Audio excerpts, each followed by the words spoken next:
participar. Sintonize agora, fique em boa companhia. Em sua casa ou no trabalho, estamos juntos todo dia. Vem fazer a diferença. Essa rádio te convida a deixar a restauração entrar em sua vida e no seu lar, levando a palavra. Esse é o nosso compromisso, pregando sempre a verdade, ganhando almas pra Cristo. Então venha restaurar, venha louvar, venha participar. Vamos juntos caminhar. Então venha restaurar, venha louvar, venha participar. Restauração está no ar. Jericó, Jericó, vem com Josué lutar em Jericó e as muralhas ruirão. Vem com Josué lutar em Jericó, Jericó, Jericó. Vem com Josué lutar em Jericó e as muralhas ruirão.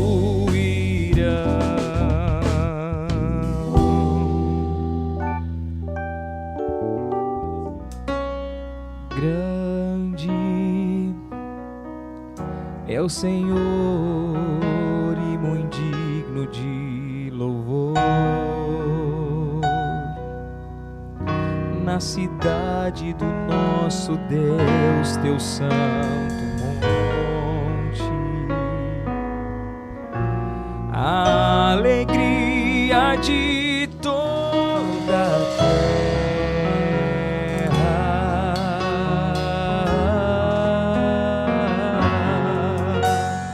Grande é o Senhor em quem nós temos a vitória e que nos ajuda contra os inimigos. Por isso diante dele nos prostramos,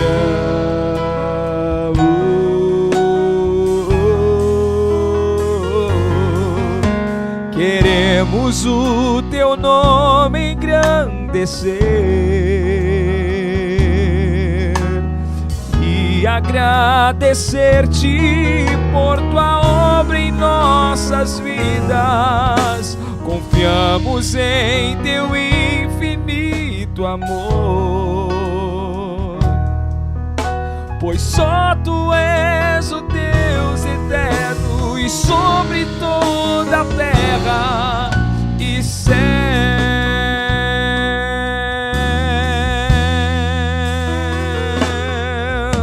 Queremos o teu nome engrandecer, Senhor, e agradecer-te por tua obra em nossas vidas. Confiamos em teu infinito amor, porque pois só tu és o Deus eterno e sobre toda a terra e céu.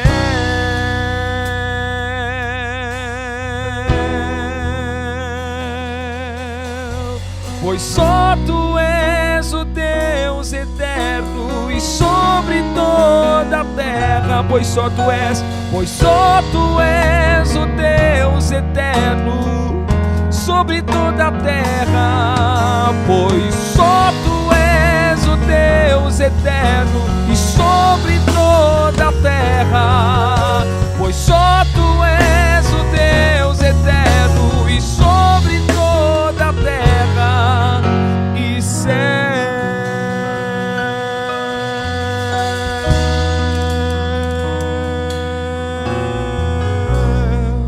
Simplesmente te adorar,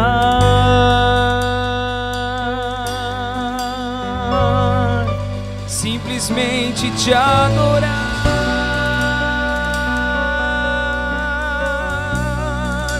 Os meus olhos são pra te olhar, o meu coração pra te amar. Meu maior desejo hoje é simplesmente te adorar.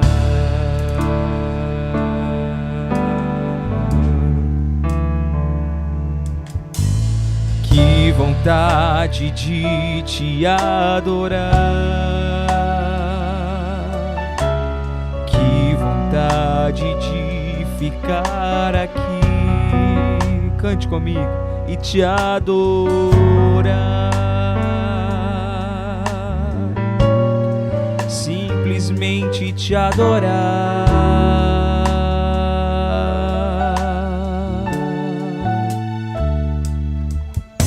Sem me importar com os que estão por perto, pode ser aqui ou em um lugar secreto te adorar. É, Senhor, simplesmente te adorar, simplesmente te adorar, simplesmente te adorar. Os meus olhos são pra te olhar, o meu coração pra te amar. Meu maior desejo hoje é simplesmente te adorar, simplesmente te adorar. Os meus olhos são pra te olhar, o meu coração pra te amar.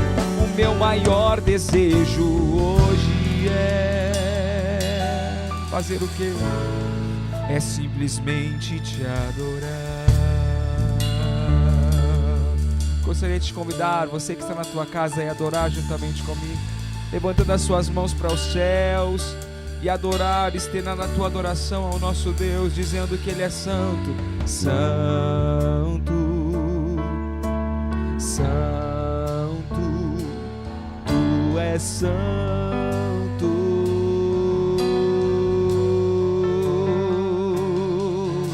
santo, santo, Tu és santo.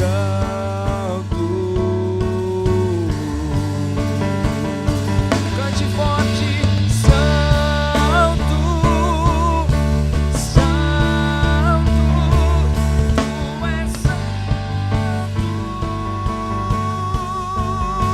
simplesmente te adorar,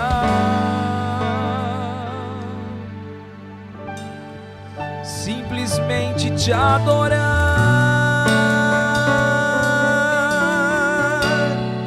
Os meus olhos são pra te olhar, o meu coração pra te amar. O meu maior desejo hoje é simplesmente te adorar. Se você estava na vigília, você vai lembrar. Então minha alma canta a ti, Senhor. Grandioso és tu, grandioso és tu.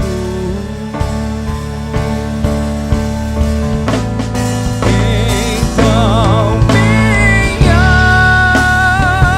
alma canta a ti, Senhor. Grandioso és tu, grandioso és tu.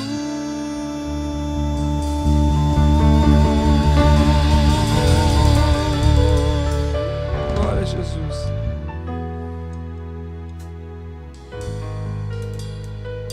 Louvar-te é bem mais do que eu mereço.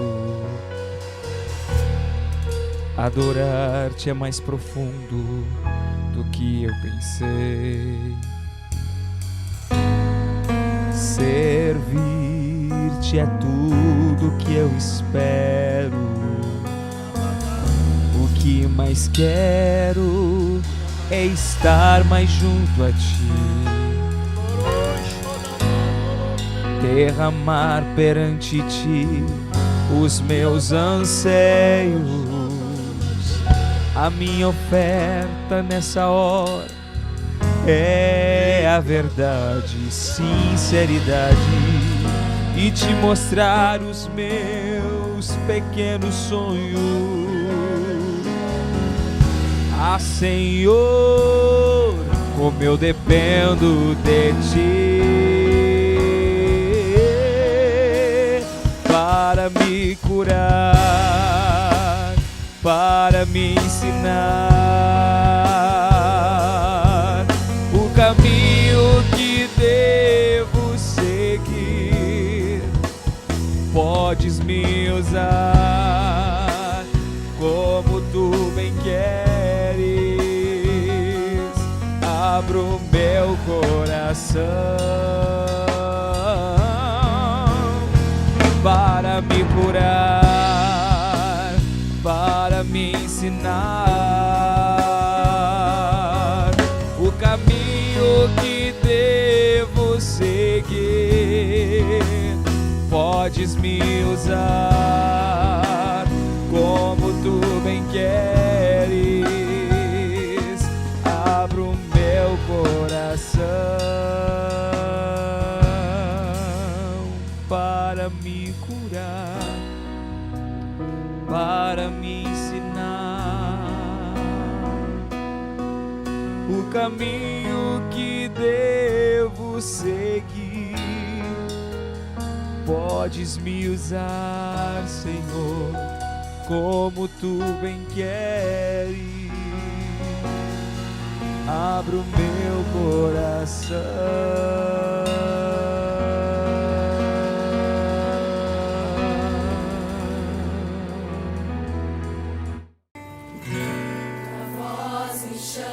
sobre as águas, onde os meus pés podem falhar,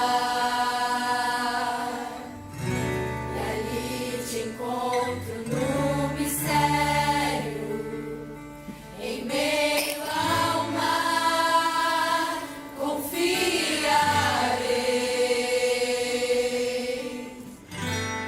Ao teu nome clamarei, e além das ondas olharei. Se o mar crescer, somente em ti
Senhor, em tua presença, leva-me mais fundo do que já estive, e minha fé será mais firme.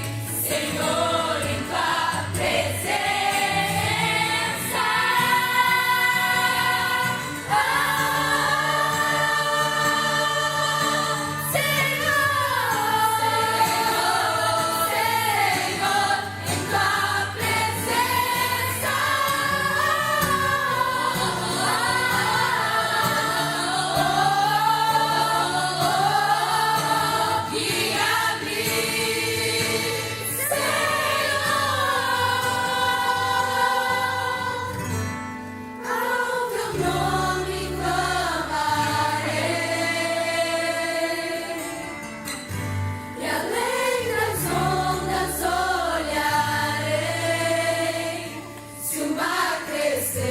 somente em ti descansarei, pois eu sou teu e tu és meu. Ao teu nome clamarei,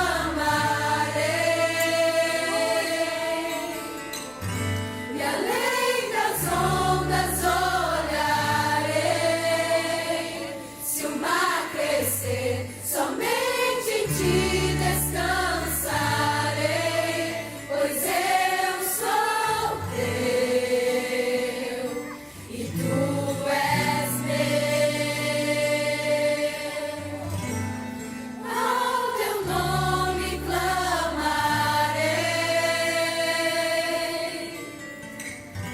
e além das ondas olharei. Se o mar crescer, somente em ti descansarei, pois eu sou teu e tu és meu. Pois eu sou teu e tu és meu. Pois eu sou teu e tu és meu. Pois eu sou teu e tu és meu.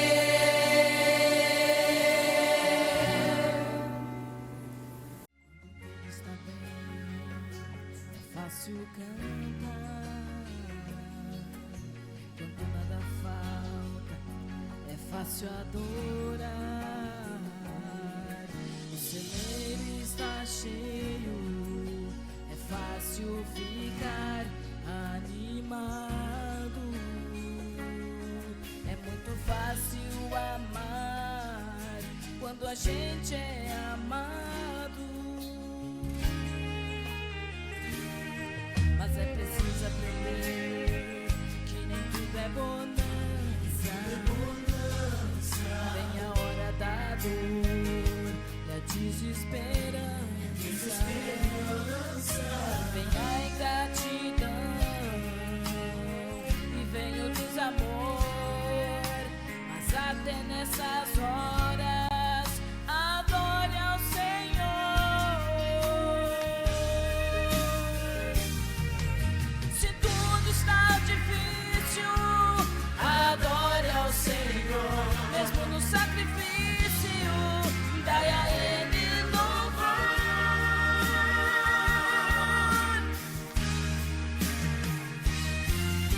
Se tudo está difícil, adore ao Senhor. Mesmo no sacrifício, dai a Ele louvor.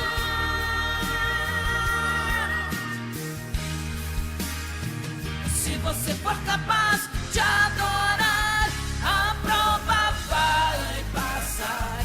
O louvor move os céus e as cadeias também podem quebrar. Mesmo na dor, Jó adorou, Paulo e Silas deram louvor.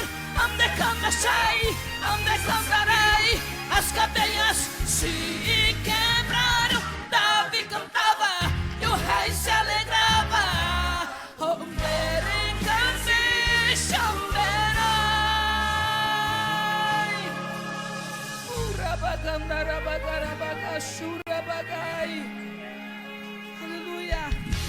é preciso aprender, sabe o que?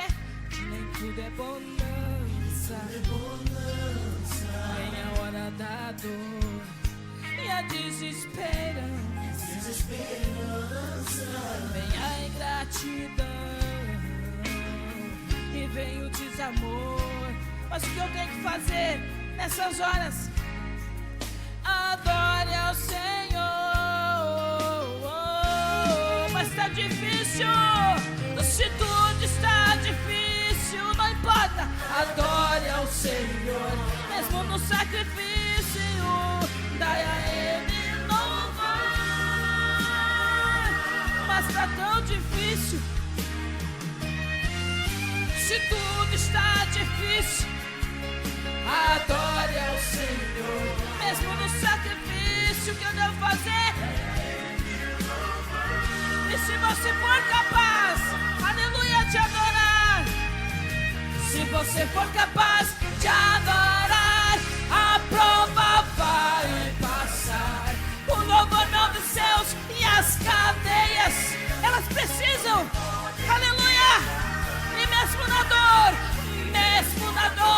Jó adorou, o Paulo e Silas deram louvor. A terra tremeu e a prisão se abriu e as cadeias se quebraram. Davi cantava e o rei se alegrava. O mal não resiste o louvor.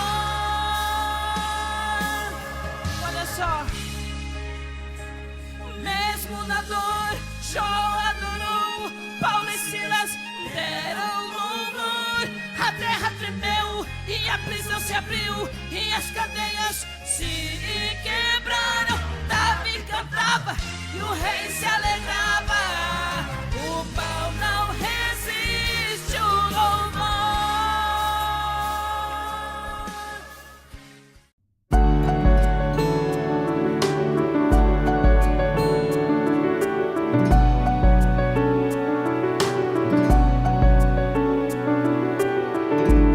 Uma videira foi plantada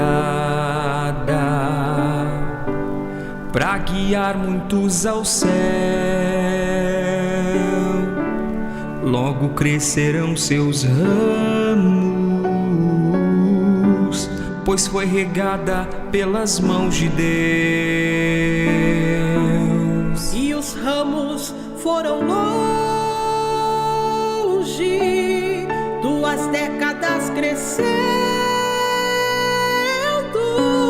Muitas vidas Deus está salvando, muitas almas está restaurando. Isso é milagre, é restauração. Lutando pela unidade e pregando santidade. Os enfermos Deus está curando, os perdidos está libertando. Isso é milagre, é restauração. Vamos vencendo pela fé e pela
Abramos então nossas Bíblias na segunda epístola do apóstolo Paulo aos Tessalonicenses, capítulo de número 3, versículo 14 até o 18. Caso alguém não preste obediência à nossa palavra, dada por epístola, notai-o, nem vos associeis com ele, para que fique envergonhado. Todavia não o considereis por inimigo, mas adverti-o como irmão. Ora, o Senhor da paz, Ele mesmo vos dê continuamente a paz em todas as circunstâncias. O Senhor seja com todos vós. A saudação é de próprio punho, Paulo. Este é o sinal em cada epístola, assim é que eu assino. A graça de nosso Senhor Jesus Cristo seja com todos vós e que o povo de Deus diga amém. Amém, glória a Deus. Podemos nos assentar, meus queridos. Meus amados, a palavra de Deus aqui estabelece o princípio da disciplina na casa do Senhor. Caso alguém não preste obediência à nossa palavra dada por esta epístola, notai-o, nem vos associeis com ele, para que fique envergonhado. Preste atenção aqui. A palavra de Deus é clara no Novo Testamento ao estabelecer a disciplina na casa do Senhor. A disciplina na casa do Senhor não é apenas um mandamento divino, mas é um ato de amor, embora possa não parecer, mas é um ato de amor da igreja em favor da alma daquela pessoa que está sendo disciplinada. Por que razão isto é um ato de amor? Porque a tendência nossa é não disciplinarmos as pessoas, é não causarmos nenhum embaraço. É muito difícil, quando se é pastor de uma igreja, disciplinar alguém, porque o ato de disciplina é um ato de, vamos dizer assim, de violência. É um ato que traz uma angústia, é um ato que traz vergonha, é um ato que traz tristeza. E a pessoa que é pastor, quem tem coração de pastor, o que ele menos gosta é de entristecer alguém. Então, o ato de disciplina é um ato de violência, em primeiro lugar, contra o próprio pastor. O pastor que realmente ama as ovelhas, ele sofre ao ter que disciplinar. Mas ele disciplina mesmo sofrendo, porque ele ama. Então, o ato de amor a uma alma implica esta violência ao próprio pastor. Ao passo que um pastor que não ama, é interessante isso, o amor dele não alcança o ponto de violentar-se a si mesmo. Então, ele ama até o ponto de não querer entristecer a pessoa, mas ele não consegue amar até o ponto de violentar-se a si próprio. A palavra de Deus fala a respeito do próprio Deus, que Deus não tem alegria. Deus não tem alegria em executar juízo sobre alguém. Deus não se alegra com isto. Mas a Bíblia diz que esta tristeza que Deus causa na pessoa a quem ele disciplina, primeiramente, ela causa realmente uma certeza, mas depois ela causa uma grande alegria. Vamos ler o que diz a Bíblia em Apocalipse, capítulo 3, e versículo 19.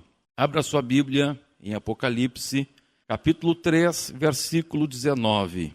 Diz assim: Eu repreendo e disciplino a quantos amo. Sê, pois, zeloso e arrepende-te. Aleluia. A quem Jesus disciplina? A quem Jesus disciplina? A quem Jesus disciplina? A quem ele ama. E ninguém ama uma pessoa mais do que Jesus. Ninguém ama uma pessoa mais do que Jesus. E Jesus disciplina. E Jesus muitas vezes nos passa a repreensão. E quem tem essa experiência com Jesus sabe que às vezes como dói umas varadas de Jesus. Como que ele nos permite passar em situações que causam dor, porque ele nos ama. E ele diz que a sua repreensão é para que venhamos a nos arrepender. Sê, pois, zeloso e arrepende-te. Eu repreendo e disciplino a todos quantos amo. Assim, meus irmãos, na igreja, a disciplina também é um ato de amor. Quando disciplinamos na igreja, nós estamos levando as pessoas ao arrependimento. Estamos levando não somente o pecador ao arrependimento, mas estamos levando outras pessoas que, vendo o exemplo da disciplina do faltoso, vão ter mais cuidado também em não errar. Existe um brocado latino que diz punitur quia peccatum est, et punitur ut ne peccatur. Ou seja, pune-se porque a pessoa pecou. E pune-se também para que não peque. Então, a disciplina serve tanto para mostrar à própria pessoa que ela errou, quanto serve para mostrar aos outros que aquilo é errado, que por isso não deve ser feito e que por isso não deve ser praticado. Então, a primeira razão da disciplina é para que a pessoa se arrependa. Agora, muitas vezes, irmãos, a pessoa já se arrependeu. Então, a primeira razão da disciplina não existe mais. Porque a disciplina não é pagamento pelo pecado. Muita gente diz assim, eu errei e agora vou pagar pelo meu pecado. Isso é errado, isso não existe. Não existe nada que nós possamos fazer que pague o preço do pecado. A Bíblia diz que o salário do pecado é a morte. Então a única coisa que pagaria o preço do pecado era a pessoa ter a disciplina de morte. Vamos botar uma bigorna aqui, põe o pescoço em cima, dá uma machadada em cima. É a única pena que pagaria o preço do pecado. Então, não existe pena que pague o pecado. A única pena que paga o pecado é a morte. Então, alguém diz assim, que pecado o irmão fez? Adulterou. Então 10 anos de disciplina, 5 anos de disciplina. Isso não existe, irmãos. Não existe pena que pague o preço do pecado. A pena do pecado foi paga por quem? Por Jesus. Jesus que pagou a pena do pecado. Então a disciplina não é para pagar pecado. Eu vou lá, peco, depois pago o meu pecado com uma disciplina. Errado. Isso é conversa fiada. Ninguém paga a pena pelo seu pecado. A pena do pecado foi paga pelo Senhor Jesus Cristo.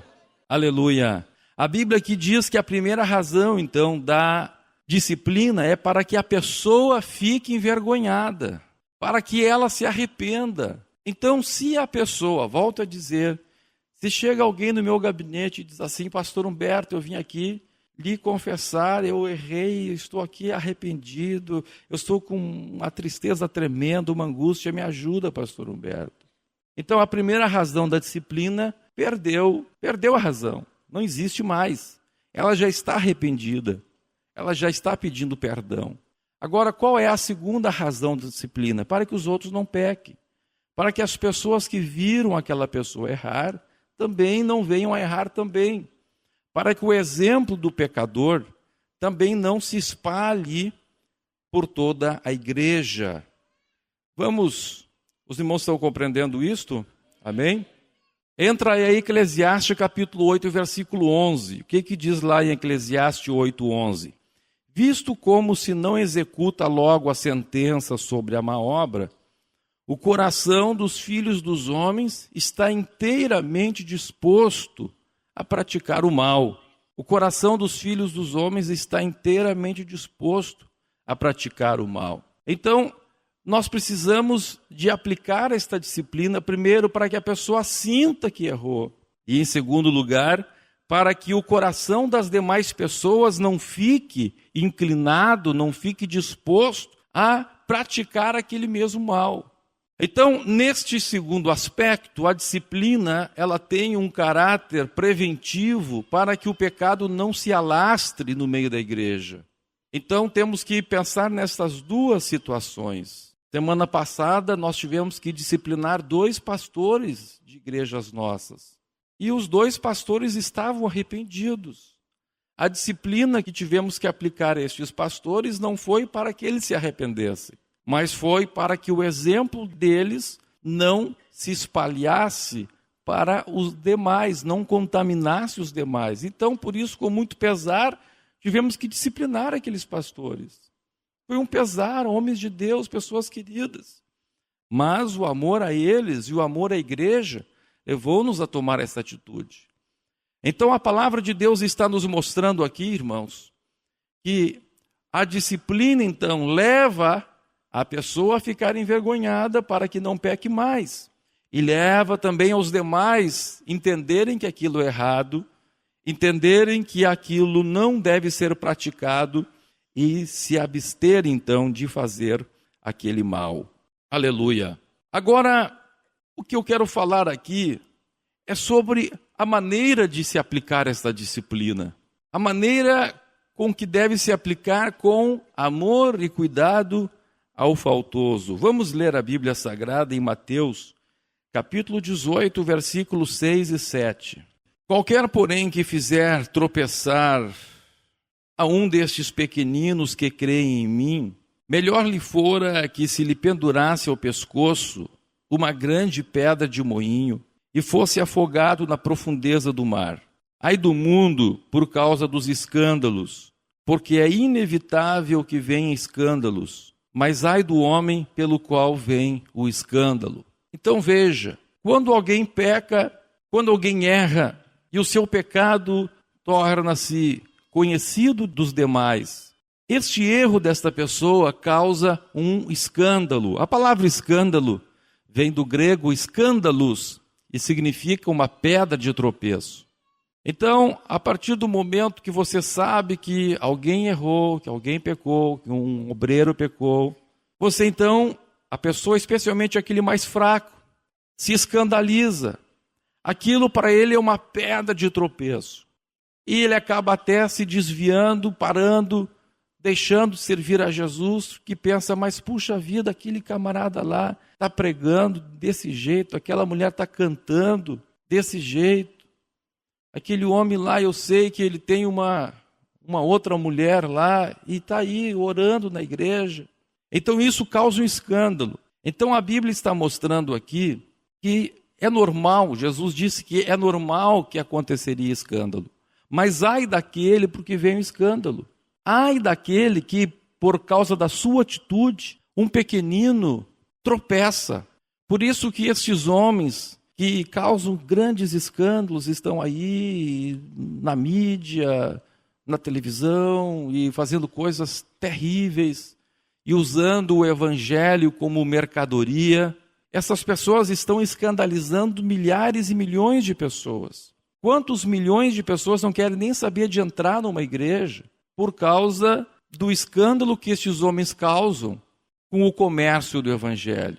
Jesus disse que era normal, deveria haver escândalo, isso aconteceria, mas ai daqueles por quem vem o escândalo. Então, quando uma pessoa erra, e o seu pecado então começa a ser conhecido por 2, 3, 4, 5, 6, 7, e essa pessoa é disciplinada publicamente, se fala na igreja, irmãos, o irmão fulano está sendo disciplinado. Aí as pessoas que sabem que ele errou, elas pensam, puxa vida, coitado, ele errou mesmo, mas está sendo disciplinado. Pronto, acabou o escândalo.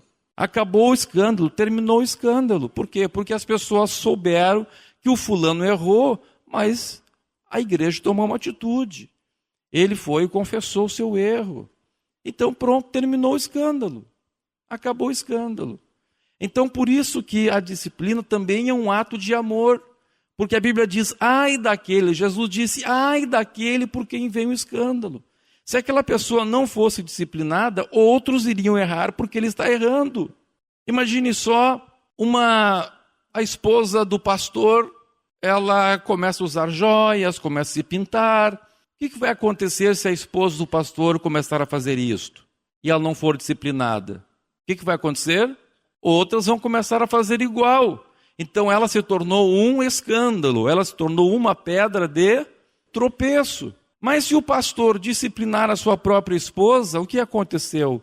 Ele agiu com um ato de amor para com sua esposa, porque ele impediu que a sua esposa causasse maior escândalo para os demais. A igreja viu, a esposa do pastor errou, ela fez lá errado, mas olha, ela está disciplinada, pronto. Acabou o assunto, terminou o problema, acabou o escândalo. O problema agora é entre Deus e aquela irmã, até que ela se arrependa. Quantos estão compreendendo? Amém? Aleluia. Então vejam, meus irmãos, o prejuízo que causa um pastor a uma igreja e as almas das pessoas se não há disciplina na casa do Senhor. Porque além da pessoa estar indo para o inferno, ela não vai se envergonhar, ela não vai se arrepender, ela vai continuar praticando aquilo e pior, vai levar outros a praticar o mesmo erro, vai levar outros a praticar o mesmo pecado. Que situação terrível enfrenta um crente de uma igreja onde não há disciplina. Muita gente diz assim: pastor Humberto, aqui na restauração é muito duro, eu vou lá para outra igreja, porque lá a gente faz o que bem entender, ninguém se importa com a gente. É verdade. Se você quer ir para uma igreja onde ninguém se importa pelo que você faz, realmente você tem que sair da restauração. Porque aqui, na nossa igreja, nós estamos preocupados com as almas das pessoas. A gente quer que as pessoas vão para o céu. E a gente não quer que o mau exemplo de você cause prejuízo para outras pessoas também. Todos nós estamos sujeitos a errar. Todos nós somos sujeitos ao erro. Mas quando errarmos, devemos estar humilhados aos pés do Senhor, reconhecer a nossa falha e emendar os nossos caminhos. E se o nosso erro causou tropeço para outro, a nossa disciplina também deve ser pública. Então, se você erra, mesmo que não chegue ao conhecimento do pastor Humberto, mas você sabe que outras pessoas souberam do teu erro, que aquilo que você fez está causando prejuízo para outras pessoas, você mesmo chega para mim e diz: pastor Humberto, eu quero ser disciplinado. Eu quero, porque eu errei e eu não quero que esse negócio aí cause mal para outras pessoas. Eu errei, tem gente que está sabendo, eu estou aqui, vim confessar, pode apresentar lá na igreja que eu estou sendo disciplinado. Amém, glória a Deus. Você se arrepende, emenda o seu caminho e vai em frente para a glória do nome do Senhor. Aleluia. Ontem eu estava capinando lá no sítio da Casa de Bom Retiro. Eu gosto sempre de ir nas segundas-feiras para lá, e como eu não gosto de descansar parado, eu gosto de descansar carregando pedra, eu gosto de capinar. E ontem eu estava capinando uma roça de feijão, e capinando aquela roça, e o Espírito de Deus começou a falar comigo. E o Espírito de Deus mostrou assim para mim: meus irmãos, naquela roça de feijão tinha uma erva daninha, que eu não sei o nome daquela erva daninha, mas eu sei que ela era bonita. Aquilo formou um colchão, assim, a coisa mais linda, aquele colchão, daquela erva daninha. E o Espírito Santo mostrou para mim: veja bem, quem é que plantou essa erva daninha aí? Ninguém plantou. E Deus começou a mostrar, e eu comecei a meditar, que a erva daninha estava mais bonita que o feijão. E tinha mais pés de erva daninha do que de feijão. E aí eu pude entender o Espírito Santo falando no meu coração: assim é o coração do homem. O feijão é uma coisa que é intrusa aqui nessa terra. Essa terra aqui era dessa erva aqui. Aí tu chegaste aqui e plantaste o feijão. Tu implantaste uma nova natureza nesta terra que não conhecia feijão. Essa terra só conhecia erva daninha. E agora então tu colocaste o feijão, colocou adubo no feijão, mas a erva daninha veio. E é normal que ela venha. Mas agora tu vieste com essa enxada aqui e vai capinando e vai tirando a erva daninha. E quando tu vai tirando, quanto mais tu vai tirando a erva daninha, mais vai aparecendo o feijão tão bonito. Olha, esse feijão já está colocando vagem. Oh, glória a Deus. Aleluia. E Deus estava me falando assim: tu tens que fazer como um pastor. Tu tens que entender que o normal da natureza humana é ser cheia de erva daninha. Esse é o normal do ser humano. O normal não é ter feijão, o normal é ter erva daninha. O normal das pessoas era ser soberbas, ser mentirosas, serem brigonas, serem invejosas, serem fofoqueiras. Esse é o normal. Mas aí vem o meu Espírito e implanta nesta terra tão cheia de problemas. Vem o meu Espírito e implanta um grãozinho do céu, aleluia, da planta celestial. Oh, bendito seja o nome de Jesus. Mas o fato de um feijão ter sido plantado não significa que toda aquela ervaninha morreu. Não, ela continua ali. É a carne que continua ali. O feijão que representa o Espírito Santo, o pé de feijão está ali, mas a erva daninha continua ali. Aleluia, glória a Deus. E é isso que o meu Espírito vai fazer no coração das pessoas, vai limpando aquela erva daninha. E é isso que tu, como pastor, eu quero que tu faça na igreja, que tu vai limpando a erva daninha, vai limpando, vai limpando, vai limpando. Quando tu vê, tu vai limpando, passa a enxada e vai passando, e passa de novo, e passa de novo, e passa de novo, até que o feijão dê fruto. Oh, glórias a Deus! Oh, aleluia! Aleluia! Aleluia! Eu sou sincero para vocês, quando eu cheguei naquele canto da roça, eu não tinha visto aquele cantinho que estava tão cheio, me deu um desânimo, me deu vontade de desanimar e pensei assim, eu vou deixar esses pezinhos de feijão à própria sorte. Mas depois eu olhei os pezinhos de feijão e me deu uma pena deles. Eu pensei assim, o feijão que eu iria perder aqui não era tanto, mas eu vou amar esses pezinhos de feijão. Eles não iam dar nem meio quilo de feijão esse canto dessa roça aqui, mas eu vou limpar, eu vou salvar esses pezinhos de feijão. Meus irmãos, depois que eu limpei tudo, capinei todo aquele canto, eu olhava o pezinho e dava glória a Deus. Eu dizia, oh glória, Jesus, te salvei, pezinho de feijão. Tu ia ser sufocado por aquela erva daninha, mas agora tu está tão bonitinho aí, oh glória a Deus. Assim acontece com o crente, meus irmãos. Se nós não amarmos a pessoa, a gente pode até pensar assim, mas é tão pouquinho, se perdeu a um, Deus manda 10 aí, né? Esse irmãozinho, se sair da igreja, né? Se a pessoa é dinheirista, assim, o dízimo dele é pequenininho. Não, meus irmãos, nós temos que amar aquele pezinho de feijão. Vamos capinar, vamos tomar sol na cabeça. Oh, glórias ao nome de Jesus. Bendito seja o nome do Senhor. Vamos ter coração de agricultor, coração de pastor, vamos ter o coração de Deus. Deus enviou o seu Filho Jesus Cristo a esta terra. Se fosse para Jesus salvar só uma pessoa, Deus teria enviado, Jesus teria vindo. Oh, glória a Deus. Deus quer que a gente ame essas pessoas. Por esta razão a Bíblia Sagrada diz, no versículo 15, a respeito da disciplina, todavia, não o considereis por inimigo, mas advertiu como irmão. Quando o irmão é disciplinado, a gente não deve olhar ele como se ele fosse um leproso. Não olhai-o como inimigo. Ele continua sendo irmão. Ele é um pezinho de feijão lá que está cheio de erva daninha na volta. Aleluia. Aí você capina na volta. E depois que a gente capina, meus irmãos, ontem lá eu vi, era impressionante, tinha tanta erva daninha que não adiantava ir só com a enxada. Era tão minada de erva daninha aquela terra, que eu tinha que capinar com enxada. E depois, aleluia, glória a Deus. Ontem eu capinei com amor, meus irmãos. Ontem eu estava cheio de amor para aqueles pezinhos de feijão. Aí eu tinha que me ajoelhar do lado de cada pezinho e arrancar com a mão. Se eu fosse querer capinar com a enxada, eu matava o pezinho junto. Eu tinha que ir com a mão. E aí eu tinha que dobrar o joelho, meu irmão. Eu tinha que dobrar os joelhos. Aleluia. Aleluia. Eu tinha que dobrar os joelhos para arrancar a erva daninha do coraçãozinho daquele pé de feijão. Não era em pé, não era com enxada. Não era com a mensagem do púlpito, não. Cada um de nós tem este dever. Quando você vê o seu irmãozinho lá cheio de erva daninha, não chuta ele, não diz, isso não presta, não. Deus está te chamando. Você tem que discipliná-lo, sim. Você tem que deixá-lo fora da ceia, sim. Você tem que deixar ele sem associar-se com a igreja, sim. Deixar ele fora do coral, sim. Deixar ele fora lá do trabalho da juventude, sim. Deixar fora do trabalho da união feminina, sim. Se trabalhava na recepção, deixa fora, sim. Para que ele se envergonhe, mas não trata como inimigo, ele é teu irmão. Vai lá atrás, dobra os joelhos e começa a arrancar ervinha por ervinha. Oh, glória a Deus. Você vai ver que aquele pezinho vai dar feijão.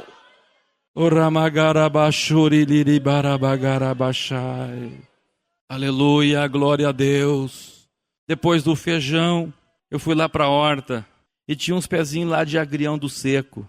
E o sol desses últimos dias foi tão forte que queimou umas couve-flores, ficaram com uns pretinhos assim. E aquele pezinho de agrião do seco, o sol pegou tão forte que chegou assim a retorcer. E olhar para aqueles pezinhos assim, parecia... Eu disse para o Moairton, vamos colher esses pezinhos aqui. E ele disse, mas pastor, isso tem que ir fora. Eu disse, não, irmão, colhe.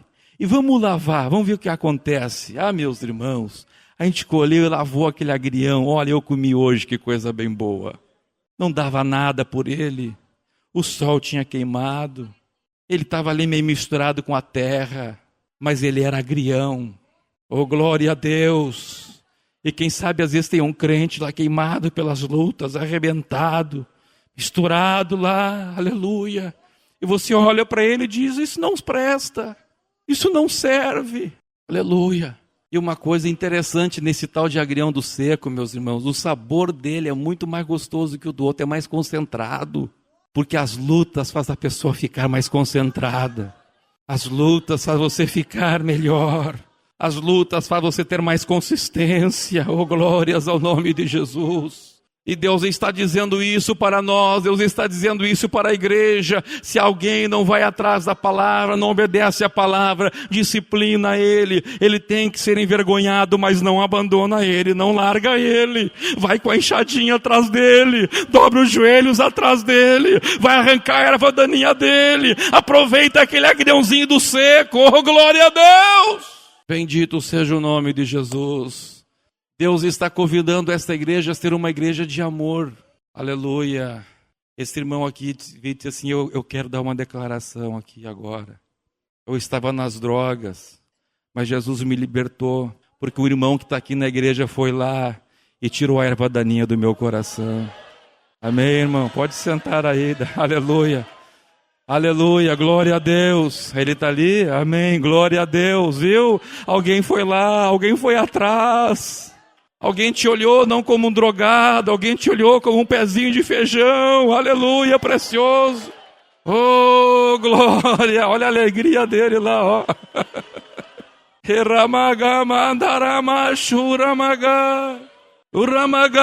Vamos levantar as nossas mãos aos céus. Não vamos olhar com soberba para aquele que está errando. Aleluia. Glória a Deus. Glória a Deus. Escuta uma coisa, pastor. Se o senhor chegar para alguém e esse alguém está sem comida em casa, o que você faz para ele? Você diz assim, eu tenho comida. Não tem. Sou superior a ti. Te lixa, morre de fome. Esse seria o correto? O que seria o correto? Dar comida para ele. O senhor dá comida para ele. Lógico. Por que a gente pensa isso com o pão físico? E não pensa isso com pão espiritual. Se a gente vê uma pessoa que não tem pão físico, dá vontade de dar pão. Mas e quando vê aquele que está faminto espiritualmente, aquele que está raquítico, aquele que está desnutrido espiritualmente, diz assim, viu, não ora, bem feito, tem que desviar mesmo. Não quer ler a Bíblia, te rala mesmo. Viu, eu não disse, não crê nos cultos, tá aí, ó, tá desviado. Se ele está morrendo de fome espiritual, você não é superior a ele. Pedro diz, vós que recebeste os dons de Deus, servi uns aos outros, conforme o dom que tendes recebido, aleluia. Se eu tenho a santidade e meu irmão não tem, isso não me faz superior a ele, me faz servo dele. Eu tenho que servi-lo à santidade. Se eu tenho oração e meu irmão não tem, não me faz superior a ele. Eu tenho que servi-lo com a revelação de oração que Deus tem me dado. Se eu jejuo e o meu irmão não jejua, isso não me faz superior a ele, me faz servo dele. Eu tenho que servi-lo com a revelação de jejum que eu tenho recebido. Deus está chamando esta igreja para uma vida de amor. Deus está nos chamando para olhar cada um, nosso companheiro, um pezinho de feijão. Aleluia. Uns minguadinho, outros cheios de vagens, outros cheios de erva daninha na volta, mas escuta, todos são feijão, todos nasceram de novo, todos receberam o Espírito Santo, todos são membros da igreja, todos vieram aqui um dia e confessaram seus pecados, todos estão aqui querendo ir para o céu. Elimine do seu vocabulário a murmuração, elimine do seu vocabulário esta maldita obra do inferno chamada fofoca. Elimine do seu vocabulário querer julgar os outros. Este é o resumo de toda a lei, é o resumo de toda a Bíblia, é o resumo de toda a história de Cristo, é o resumo da vida de um crente. Deus é amor. Ame, aleluia. Aleluia. Quando você comer aquele agriãozinho tão feinho que você, quem sabe, vai comprar ali na Brás, tu vai dizer assim: agriãozinho, tu tá tão gostosinho, né? Mas tu sofreu tanto. Aleluia. Eu quero começar pelos obreiros aqui. Eu quero convidar os obreiros para vir aqui e dobrar os joelhos. O amor tem que começar pelos obreiros. Os pastores também, por favor, desçam aqui e dobrem os joelhos. Nós temos que amar. Nós, obreiros, temos que ter exemplo para a igreja de amor. Vamos amar as almas. Vamos amar as pessoas. Vamos amar. Todos os pastores estão aqui. Todos os evangelistas estão aqui. Todos os presbíteros estão aqui. Todos os diáconos estão aqui. Diáconos, diaconisas. Vem aqui agora. A igreja orando. Estão pedindo para Deus isso. Deus, enche essa igreja, enche os nossos corações de um amor profundo para com as pessoas. Eu posso olhar não as ervas daninhas, mas eu posso olhar o pé de feijão. Vamos clamar a Deus, irmãos. Vamos clamar, vamos gritar a Deus. Senhor Deus, enche os corações dos meus companheiros e do meu coração também. Enche o meu coração e o coração dos companheiros, Senhor, de amor, de amor, de amor, Senhor. Amor, enche de amor. Enche os nossos corações do teu amor, Senhor. Do teu amor. Que a gente possa olhar cada obreiro, Senhor, com amor. Cada crente, cada novo convertido, cada pessoa, cada alma. O amor vindo do céu.